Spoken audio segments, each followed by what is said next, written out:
আপনারা কি বুঝতে পারছেন রুডি এখন কৃষ্ণ রায় কি করে হয়ে গেল? হ্যাঁ, সে আসলে কৃষ্ণ রায়ের পরিচয়ে বেঁচে আছে। কৃষ্ণ মানে সুদীপা আর পরমার বাবা কৃষ্ণ। ওইদিকে রুডি সমস্ত কিছু ঠিকঠাক ভাবে পরিকল্পনা করেছিল যে গোটা চৌধুরী বাড়িকে কিভাবে শেষ করা যায় আস্তে আস্তে। সে রিতমকে উস্কে দিয়েছিল সুদীপার সাথে প্রেম ভালোবাসায় জড়ানোর জন্য, কিন্তু সমস্তটা নষ্ট করে দিল সোনা, আরিয়ানের স্ত্রী।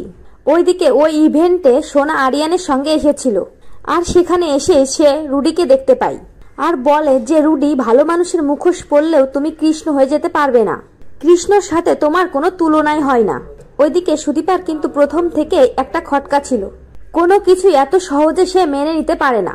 এটা একটা খুব ভালো দিক, আমরা অনেক কিছু অনেক সহজে মেনে নিয়ে অনেক সময় ঠকে যাই, কিন্তু কোনো কিছু একটু বিচক্ষণ ভাবে দেখলেই বোঝা যায় যে কোনো কিছু এত সহজে হয় না।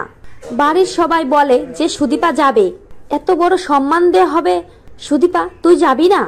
তাই বাড়ির সবার কথাতেই সুদীপা রাজি তো হয়ে যায়, কিন্তু সুদীপা হয়তো জানতো না যে সুদীপার পিছনে পিছনে এত বড় চক্রান্ত চলছে। তাকে তার আদিত্য থেকে দূরে সরানোর চক্রান্ত চলছে, তাকে পৃথিবী থেকে সরানোর চক্রান্ত। আর যেটা করছিল শুধুমাত্র রুডি। রুডি একা নয়, তার সাথে রিতমও ছিল। কিন্তু সবকিছুর মধ্যে সোনা এসে সবকিছু নষ্ট করে দেয়। সোনা এসেই রুডিকে চিনে ফেললো। কেনই বা চিনবে না?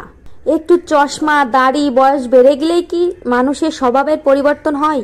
রুডি কি হয়েছে? সে যতটা বদমাইশ আগে ছিল ততটা বদমাইশ ও এখনো আছে। আচ্ছা, আপনাদের কি মনে পড়ে রুডির সেই কাণ্ড কারখানাগুলো? কি না কি ও করেছে। সদ্যপেয়ে দরতি সেজে ঘরে এসেছিল, অনেক কিছু ও করেছে, কিন্তু এবারে সুদীপা ওকে আসল মজাটা দেখাবে। কিন্তু একটা প্রশ্ন থেকেই যাচ্ছে, তাহলে রুডি কি ওর নিজের মায়ের পরিচয় জানে না? কুন্তলার সাথে রুডির কোনো সম্পর্ক নেই? ওইদিকে রিতম সুদীপার জন্য পাগল।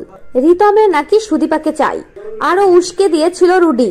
কিন্তু তারপরেও রুডির খেলা শেষ করতে সোনা এলো। সোনা সুদীপাকে দেখেই চিনতে পারলো, বলল, তুমি আমার বোন রূপার মেয়ে, তাই তো? রূপার নামটা শুনে চমকে গেল সুদীপা, যে আপনি এসব কি বলছেন?